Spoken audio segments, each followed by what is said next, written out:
morning, class.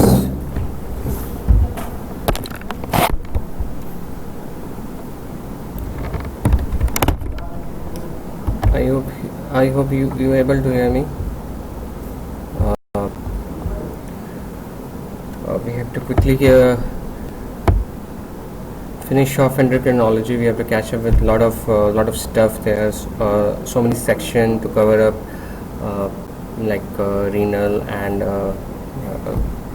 a certain other section. So we hope to do it by the end of this year. We'll wrap up all the important topics. So adrenal cortex. We'll start without losing any time. Adrenal cortex is basically, we were talking about the adrenal cortex in the last class, and the basically we have discussed Cushing syndrome and adrenal insufficiency, Addison's disease. Now we'll just touch about the other important topics. So basically the disorders of adrenal cortex can be classified roundabout in this class, consisting of incidentaloma, primary hyperaldosteronism, Cushing syndrome, adrenocortical carcinoma, congenital adrenal hyperplasia, and adrenal insufficiency.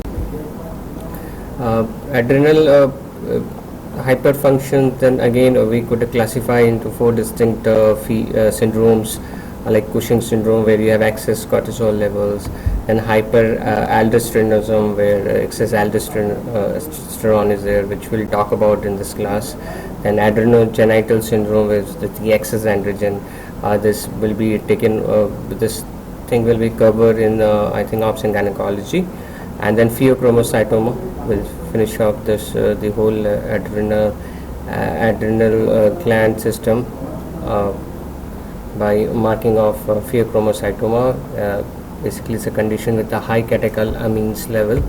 Then incidentaloma is basically any serendipitously discovered mass, which is basically detected incidentally by imaging studies which is conducted for some other reason, and basically involves the adrenal cortex, and it can incidence is very low. And if you look for the hormonal evaluation, and you will find out like morning and midnight plasma cortisol measurements, or even the 1 milligram overnight dexamethasone suppression test, 24-hour urinary cortisol excretion, and then urinary excretion for the metanephrines, for looking for the aldosterone levels, then serum potassium, plasma aldosterone, and plasma renin activities, serum DHEAS and testosterone for the androgen levels, and then getting in a CT and MRI done looking for the adrenal gland adenomas. So basically, and the biopsy is needed if to rule out metastasis. And usually such adrenal incidentally find tumors are non-functioning until they are less than they are more than 4 centimeter diameter, or where they might increase in time and they might need a surgical resection. And if less than 4 centimeter, you have to follow up such patients depending on the imaging and the hormonal evaluations. Then hyperaldosteronism. This is hyperaldosteronism is basically a condition where you have too much of aldosterone. Aldosterone basically, as you know, is being produced by the adrenal glands, by the cortical, the outer layer of the cortex, which is zona glomerulosa, and it leads to sodium retention and potassium loss. It acts on the collecting ducts on the tubule level, and you have a primary hyperaldosteronism and a secondary hyperaldosteronism. So rough about idea I'll give as far as primary hyperaldosteronism and secondary hyperaldosteronism is concerned. In primary, you will definitely gonna have a high aldosterone level and low renin level, while in secondary you're gonna have the aldosterone will be high, but in response to high renin. So eventually the ratio will be the ratio of plasma aldosterone to renin will be low, and the ratio of aldosterone to renin will be quite high in case of primary hyperaldosteronism. What actually happens, there will be endogenous high production of aldosterone, and that will lead to sodium and water retention, which will increase intravascular volume, and that will induce a decrease in renin release from the juxtaglomerular cells in the kidneys. As you can remember, the whole RAS pathway, and it tends to, as the renin level decreases, but it could not inhibit the aldosterone level because it is an endogenous producing aldosterone.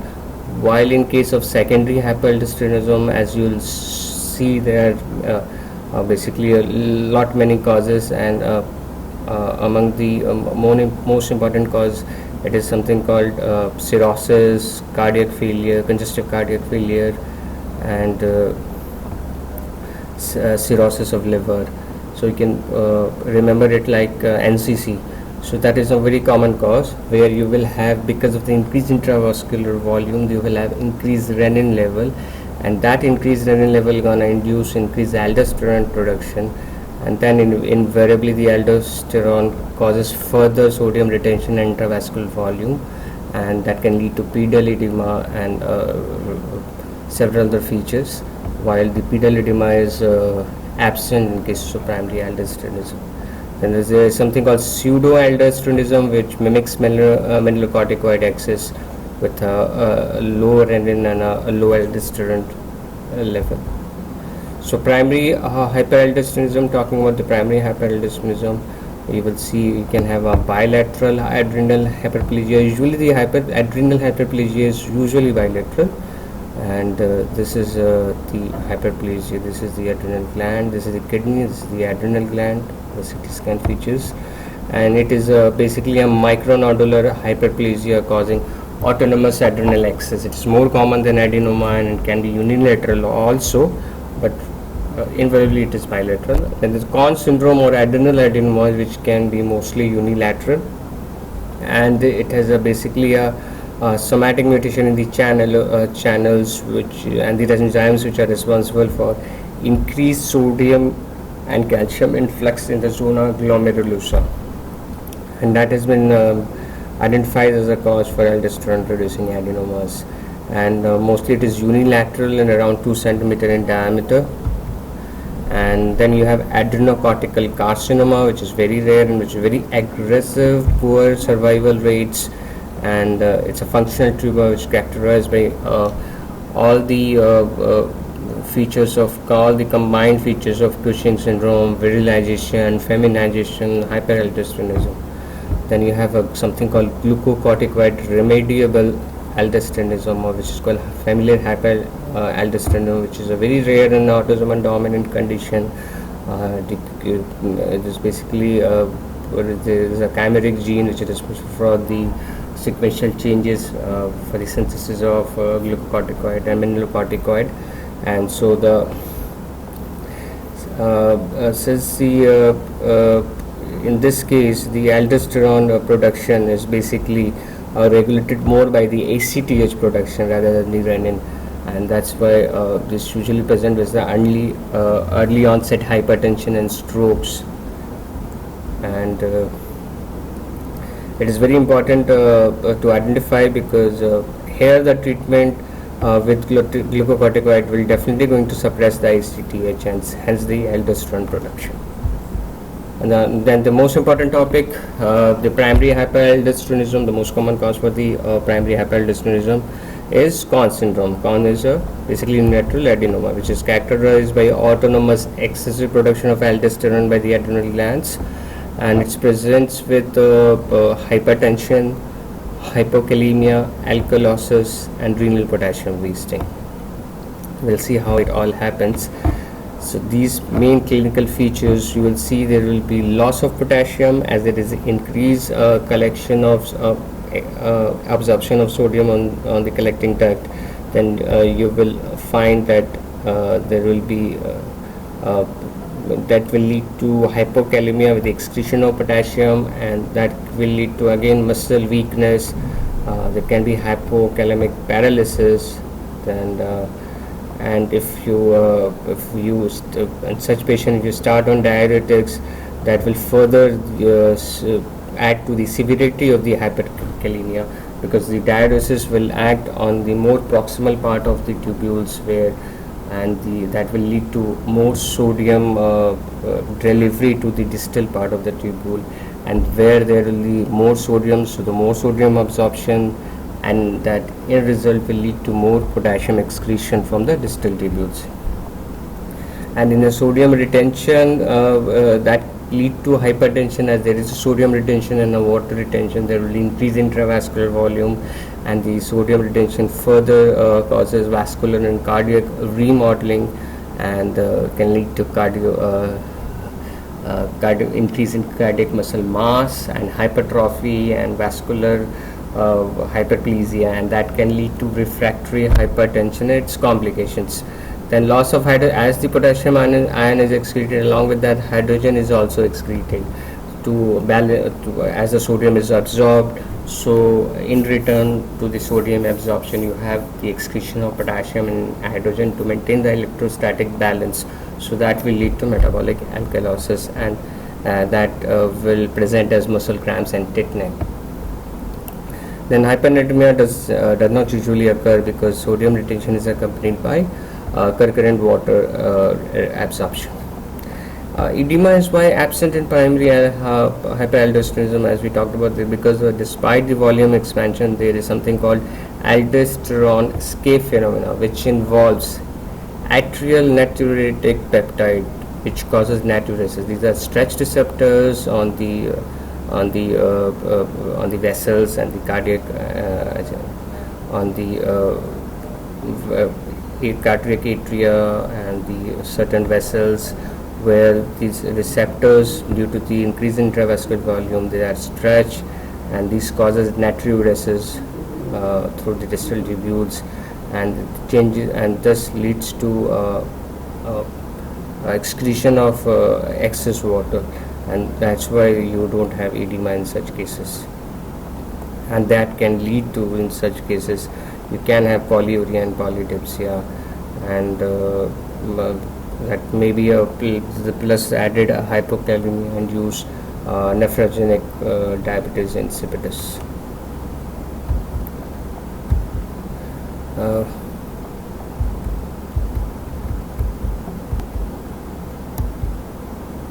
So how to confirm the basically primary hyperaldosteronism? Primary hyperaldosteronism, as you know, these are the basic most important features, and usually in its presentation is usually in the young patient, around 40 or 45 years of patient, which presents to you with resistant hypertension. They are already either they are a new onset hypertension, or they have been on 2 or 3 drugs for last 1 or 2 it must be a hypertension of a recent diagnosis, and they have been put on 2 and 3 drugs, which and responding to these drugs. So this is how the patient usually presents to you. And what we look for, basically you look for plasma aldosterone to renin ratio, and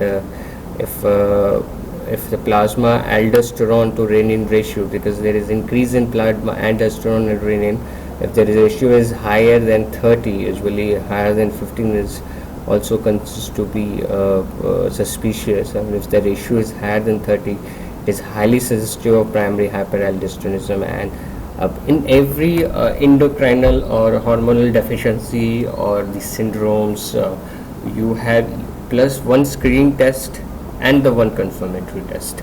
And so once you have done plasma aldosterone and upon renin ratio, and you find you've got this result, you found out the ratio is more than 30, then you go for the confirmation of diagnosis, and there's something called saline infusion test.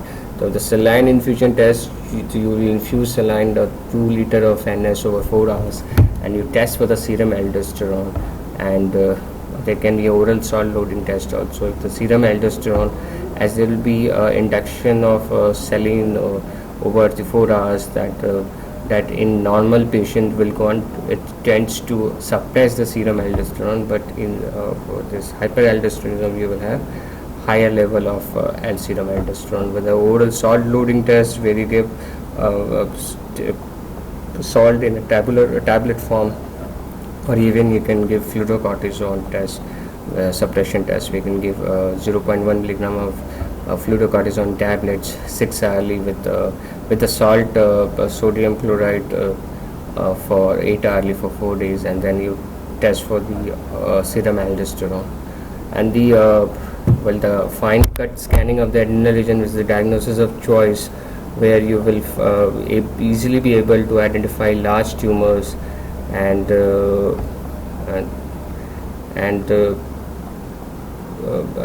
other thing is it also helps in the differentiation between the micronodular hyperplasia and adenoma, as adenoma is conducible to surgery, and it is desired in such patients.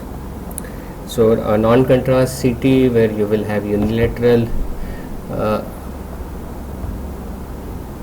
adrenal mass or bilateral microadrenal hyperplasia or normal adrenal morphologies. You have a unilateral adrenal mass, and if the age is less than 40 years, you can straight away consider unilateral adenectomy.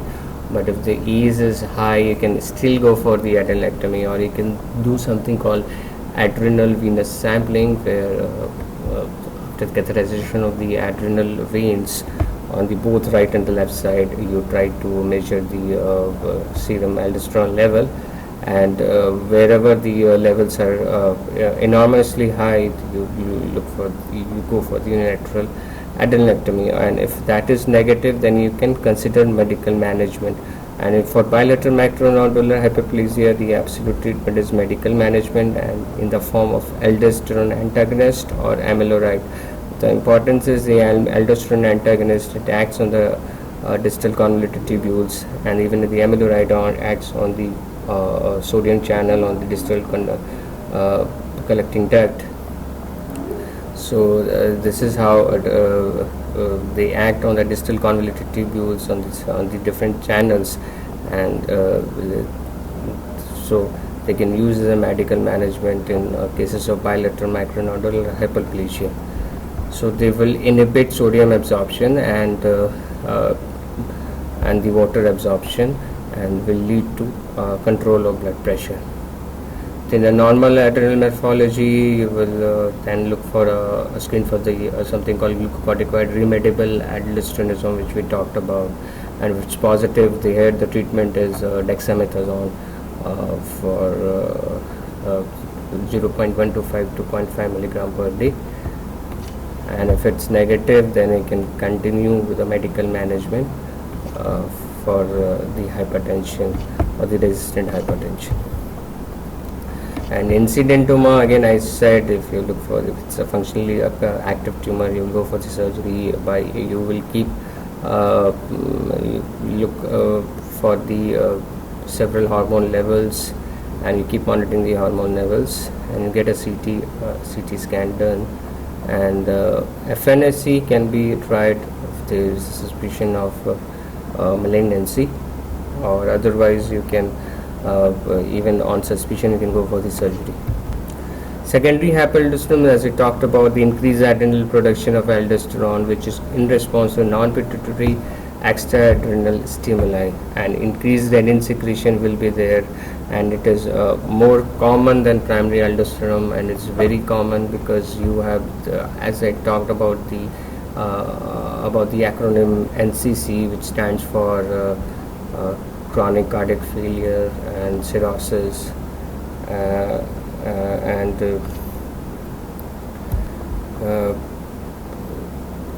nephrotic syndrome.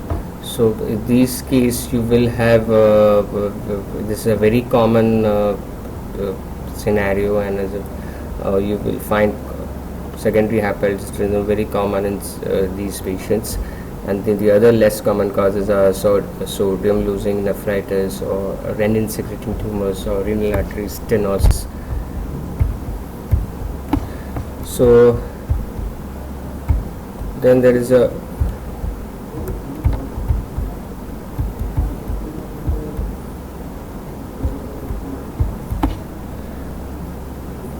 Again, the treatment of choice is on all the such cases. You will induce spironolactone or amiloride. They can be used in all these three conditions, because that will lead to distal inhibition of distal absorption of sodium in water, and that's thus they will control the blood pressure, and will take away the intravascular volume will be depleted. So you can start off with spironolactone or amiloride in such patients. Then something will just a footnote about the Liddle syndrome. Liddle syndrome is basically an autonomous dominant disorder which is characterized by mutation in the ENaC channel, which is involved in the degradation of the ENaC preventing bind. There's a mutation in the beta and gamma subunit of the ENaC preventing binding to protein. So this is the channel which on the distal convoluted tubules, and as you can see the tubules, and it is responsible for there's a certain mutation leads to increase, so it is will lead to increased sodium absorption through the mutation on this beta or gamma subunits, and this will present to you with early onset severe hypertension, and they might have a feature of hypernatremia, hypokalemia, and then metabolic alkalosis as the hydrogen is excreted, and that will be in the setting of a low plasma renin and aldosterone and a low rates of urinary aldosterone excretion in a family history of hypertension. And there again this treatment is low sodium diet and a potassium sparing diuretics like amiloride or triamterene, because it directly blocks the sodium channel, because it acts on the ENaC channel. So in this case the treatment of choice is amiloride or triamterene, and spironolactone is not effective because it acts by regulating the aldosterone, and Liddle syndrome does not respond to this regulation because the aldosterone levels are not high. Then adrenocortical carcinoma is a rare malignancy in 1 to 2 cases in and it's more of a female predominance, and there is basically 2 peaks. First peak in the childhood and the second peak in the 4th or 5th decade, and it can present with myriads of manifestation through the high levels of all the several hormones, and it's you have a classification of stage 1, stage 2, stage 3 and stage 4, and here again the treatment is complete tumor resection or en bloc resection with the removal of locally involved organ. There's something called tumor debulking which controls the hormonal axis, or if there is a tumor thrombus in the vena cava, you can even undergo thrombectomy, and post-operatively such patients will need adjuvant radiotherapy or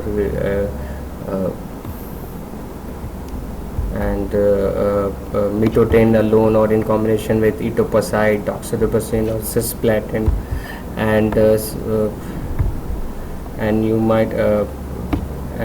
you might need a long-term hormonal replacement therapy in such cases. Then you have congenital adrenal hyperplasia. This is an androgenital syndrome where you will have virilization and adrenal insufficiency in children, and it is basically a autosomal recessive disorder which is caused by the enzymatic defect in the synthetic pathway of the cortisol, and there is a deficiency of 21 hydroxylase. You can see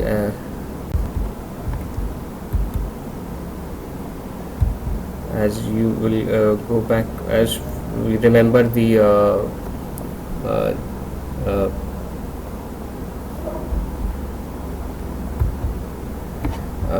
you try to visualize the chain, how the corticosteroid, the aldosterone and the sex hormone they emanates from the cholesterol, through the whole cycle there is an enzyme that is called 21 hydroxylase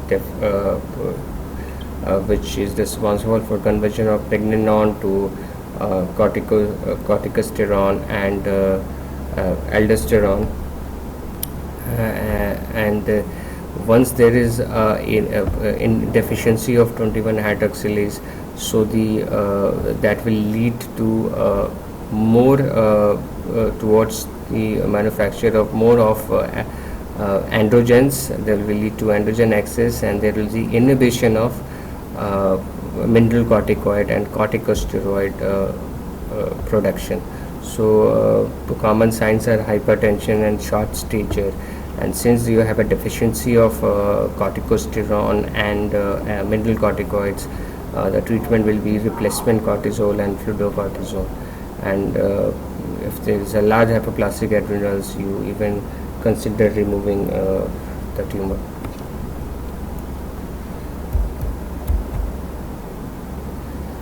Then you have adrenal medulla. We'll talk about the adrenal medulla. Adrenal medulla is basically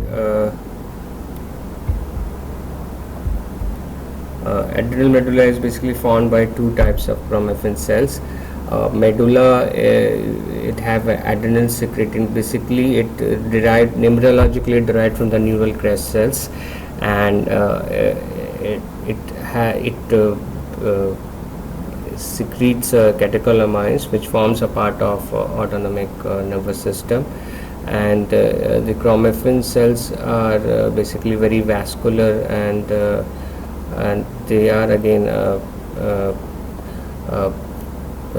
they are of two types, and they are in juxtaposition to the preganglionic sympathetic fibers in the adrenal medulla.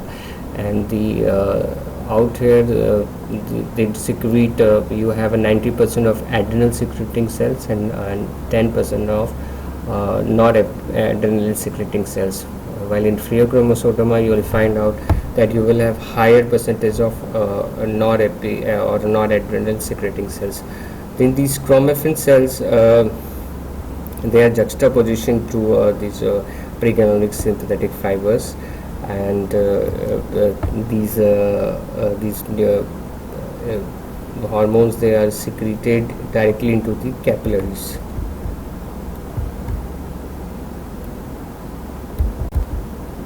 So synthesis of catecholamines, it is from the amino acid tyrosines in the chromaffin cell of the adrenal medulla. Just a minute.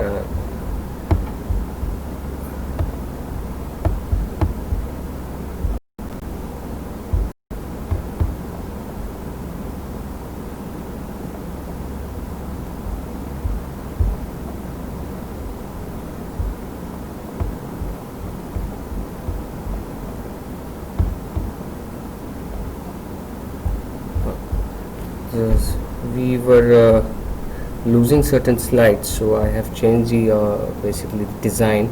So we are talking about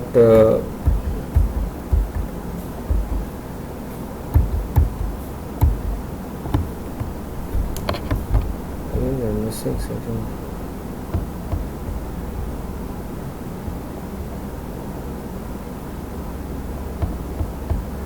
So this is how basically is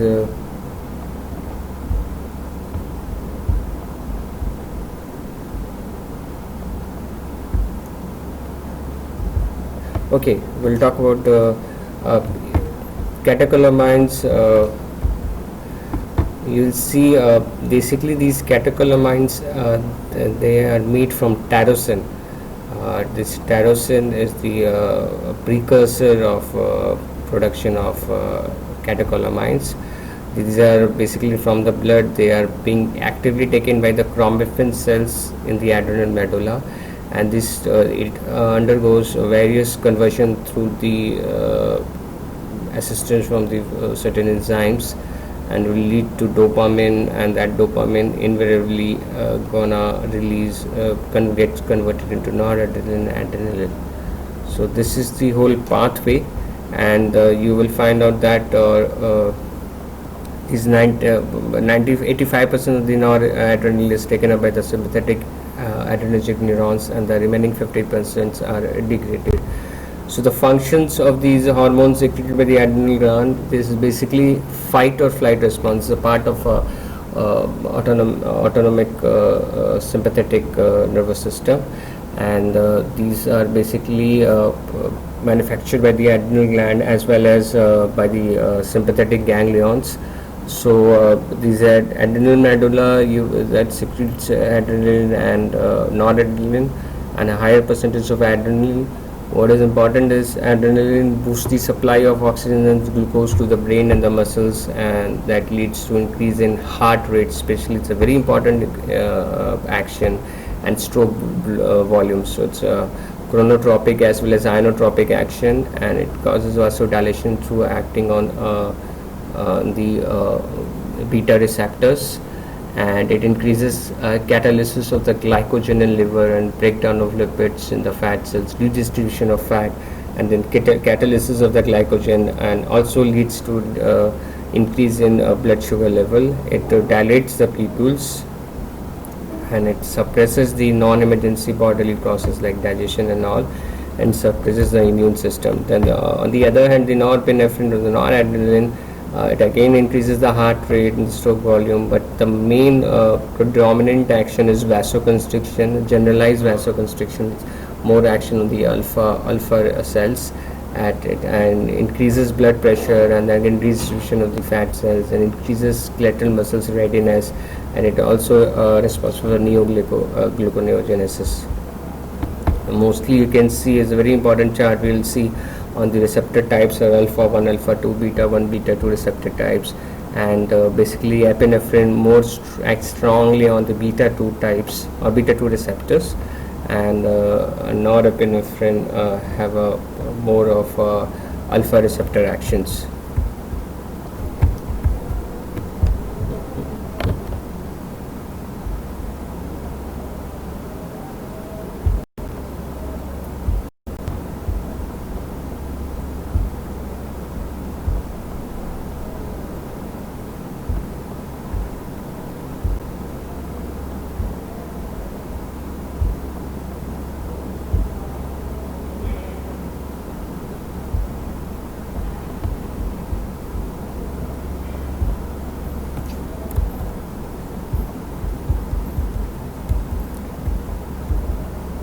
Okay, pheochromocytoma is basically overproduction of catecholamines, and these catecholamines, pheochromocytoma is again you have a triad over in a pheochromocytoma. I think certain slides are not coming up, that's why I'm having this, but I'll tell you. What actually happens in the pheochromocytoma, you have a triad. Of first of all, the pheochromocytoma is it's basically a very rare neoplasm. It usually in less than 2% of the patient, and mostly will come to you with hypertension, and most of them will come with you triad feature, which is typically talked about, that is episodic hypertension, episodic headache, diaphoresis, and palpitation. And these basically they are you have 40% of the patient have disease as a part of familial disorders, and those familial pheochromocytoma are associated with adrenal autosomal dominant inheritance like von Hippel-Lindau syndrome, which is VHL, and multiple endocrinal neoplasia, which is MEN2, and neurofibromatous type 1. So these are important three genetic variations which are associated with the pheochromocytoma: VHL and MEN2 and NF1. So the VHL basically it includes pheochromocytoma, which is usually frequently bilateral and can be present with the paraganglioma, mediastinal or abdominal neck or skull base. So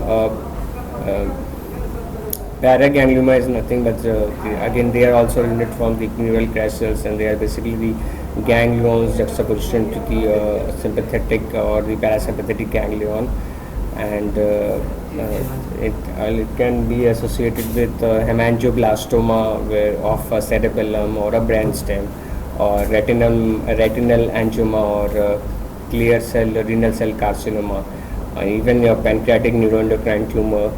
So then you have the genes which is responsible for VHL is located on the chromosome 3, and uh, then we're talking about the MEN2. MEN2 is characterized by medullary thyroid cancer in all patients, pheochromocytoma in the 50% of the cases, primary hyperparathyroidism in the other 20%, and the cutaneous lichen amyloidosis in the 5%. So, and basically the main type you have 2A and 2B, and there is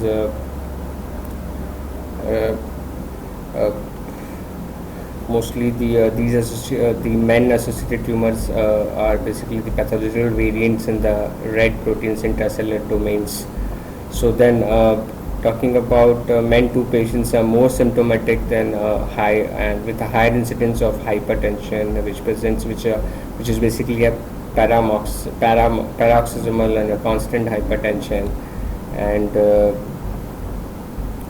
then you have compared to MEN2 tumors, VHL tumors had a lower total tissue contents of catecholamines and expression of heptadocin hydroxylase. The neurofibromatosis type 1 is again an autosomal dominant disorder which is characterized by neurofibromas, multiple cafe spots, then axillary and guinal frecklings, iris hematomas, and gliomas, and macrocephaly and cognitive deficit. And but all these features are variable, and there are almost 3% expression of the 3% of approximately 3% of patients with NF1 develops catecholamine secreting tumors, and it's usually a solitary benign adrenal pheochromocytoma. And taking up from there we can talk about the symptoms. Most common symptoms, I talked about the most common symptoms is we will be episodic headache, that is a classical triad which consists of episodic headache, sweating and tachycardia. And the headache is basically due to the sustained paroxysmal hypertension, which is the most common sign of pheochromocytoma. And it usually the patient comes to you, and you will find the frequency of hypertension higher in young individuals, and headache can be mild or severe, and it occurs in 90% of the symptomatic patients.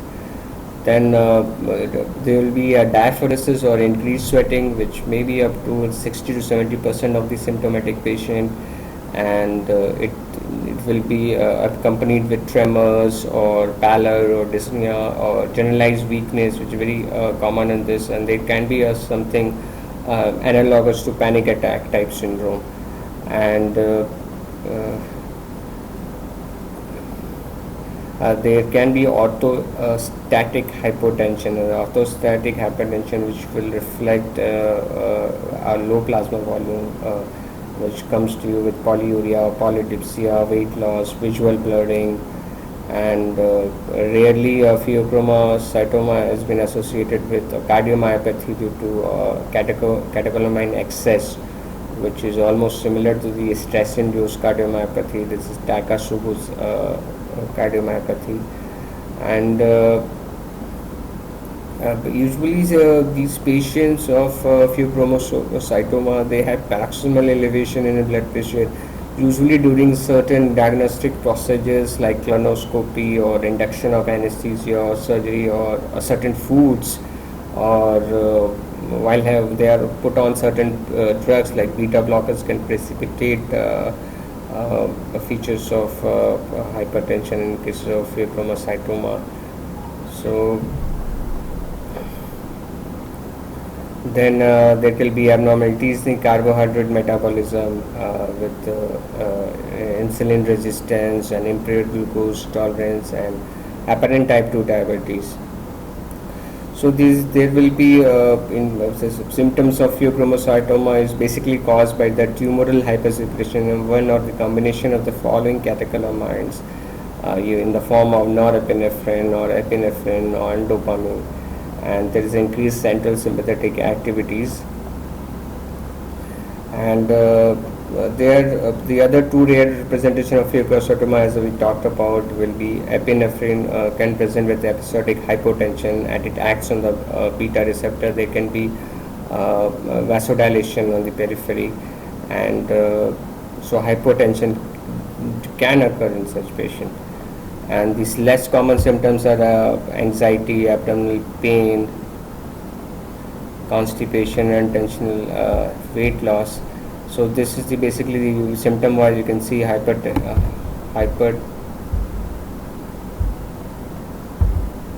you can see so we can summarize signs and symptoms. The hypertension is sustained paroxysmal diaphoresis, tachycardia or reflex bradycardia, pallor or flushing, hyperglycemia, and even in some cases of orthostatic hypotension, weight loss, decreased gastrointestinal motility, and left ventricular mass failure or cardiomyopathy. And symptoms will be myriads of symptoms. There will be variability in the symptoms. Headache will be persistent, palpitations will be there, and something anxious and nervousness, something analogous to as close to acute panic attack the patient might feature. And then you have tremulousness or fatigability is very common, nausea, vomiting, abdominal or chest pain, dizziness, paresthesia. So basically, complication wise, is very common stroke, cerebrovascular or cardiovascular stroke, and which is in young patients, which is very common in pheochromocytoma. Then we talked about the cardiomyopathy, and then diabetes due to insulin antagonism, and arrhythmias can also happen. So diagnosis is basically you will have symptomatic attacks over weeks, months, or even years, and BP usually change with exertion, or there will be through the certain procedure or through certain medication. And on a long-standing intractable hypertension, changes like visual disturbances, dyspnea, especially increased albuminuria and increased blood urea nitrogen. This is another very important feature because of the initial increase in GFR, and then eventually it can lead to decrease in GFR.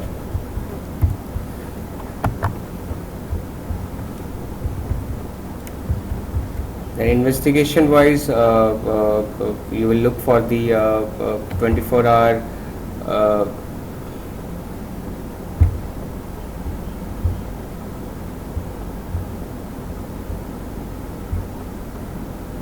I'm sorry, certain slides are not coming up. I don't know why it has either the system has crashed or whatever. So as in other hormonal excess and deficiency, you have a 24-hour urine metanephrine or plasma metanephrine. These are the investigation of choice, and you will find out. Then you have a clonidine suppression test, which is defined as a decrease of basal catecholamine levels to less than 500 after 2 to 3 hours after an oral dose of 0.3 milligram of clonidine. And but the plasma metanephrin I talked about are the most reliable test to identify pheochromocytoma, which sensitivity approaches 100%. And eventually you have radiological studies where you can get a CT scan done, which is very highly sensitive and even 70 to 90% specific for pheochromocytoma.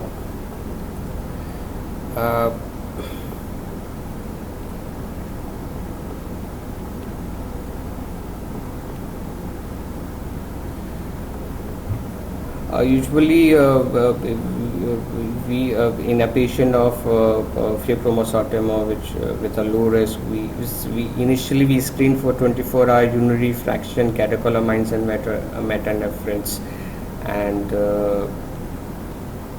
then after that, once you have this 24-hour urine collected for fraction metanephrines and catecholamines, and once it reaches the higher than the diagnostic cutoff for this 24 hours urine metanephrines, then you can get a plasma fraction metanephrine levels and accompanied with the CT scan. So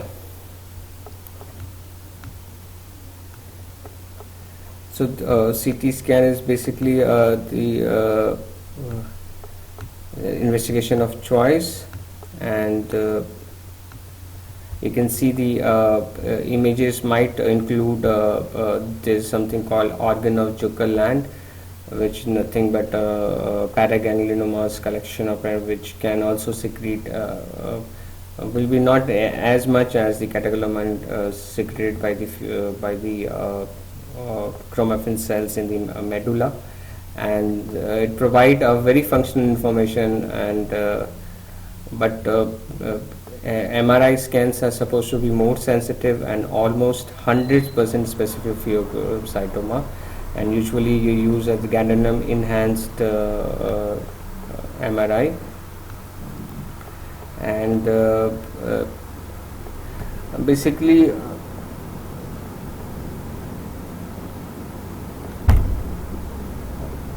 then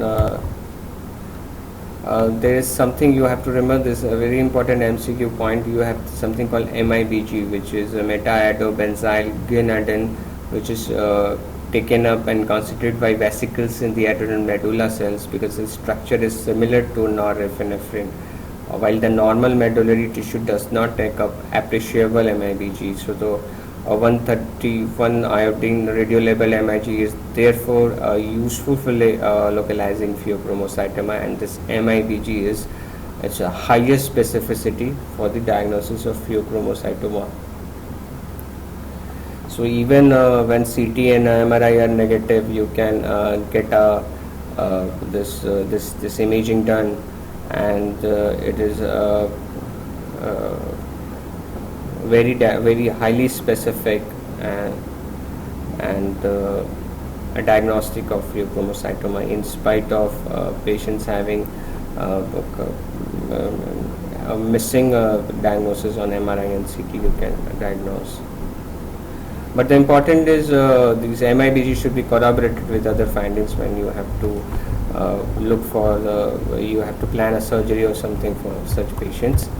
And treatment of choice is basically the definitely treatment of choice is surgery, but medication wise you can very important point, because since it's a patient comes to you with a hypertension which is resistant, and the patient might be already on a certain hypertensive drugs, so you can treatment of choice and or drug of choice for the patient with the pheochromocytoma, even patient going for the surgery or going for a certain procedure, you should try to address the manifestations, and you can use alpha blockers as well as beta blockers, or combined.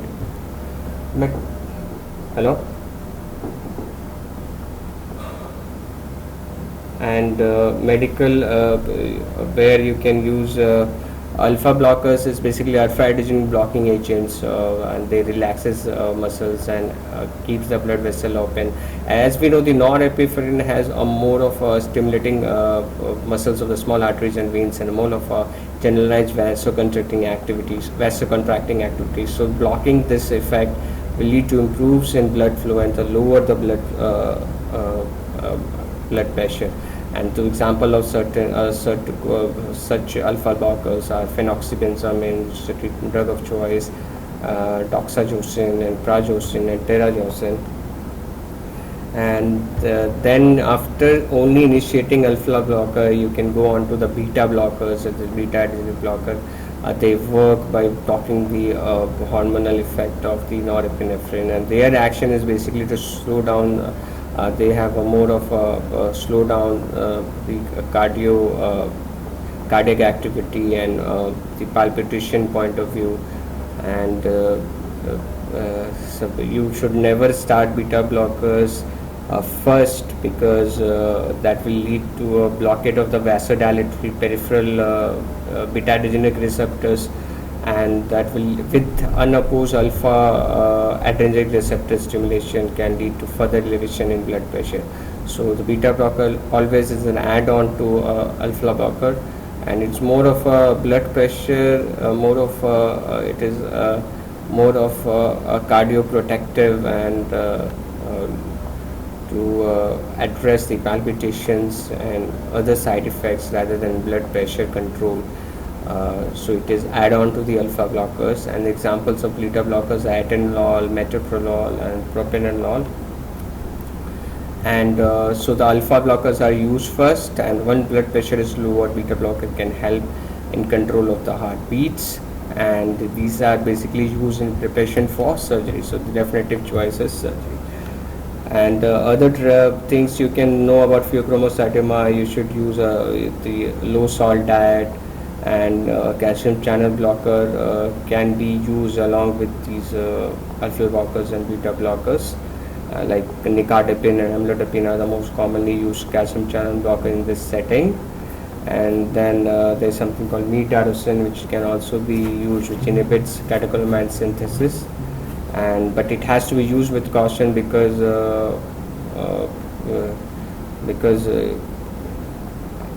they've been very ineffective in patients where tumor manipulation or dissection is very marked.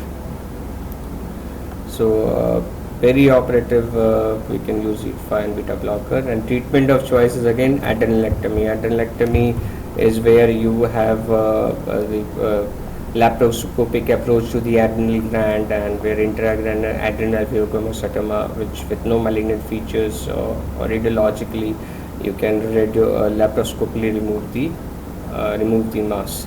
And laparoscopic adrenalectomy can be safely performed for pheochromocytoma in more than 90% of the cases.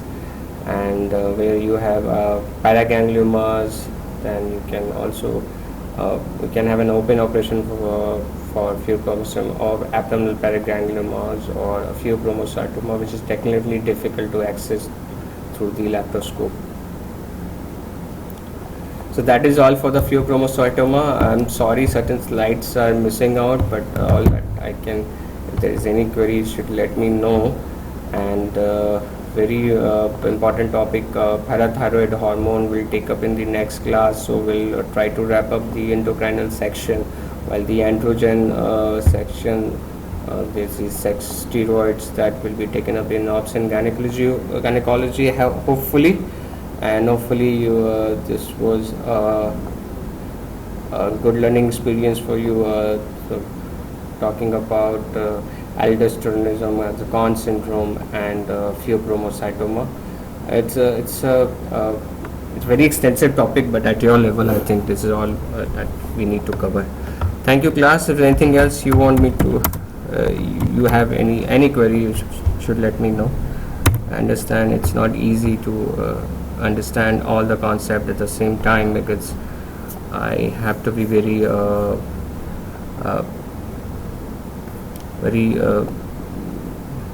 cover up all the topics very speedily. So if there is any query or anything, you just let me know. So we call it a day. Thank you so much. We'll meet in the next class with parathyroid hormone.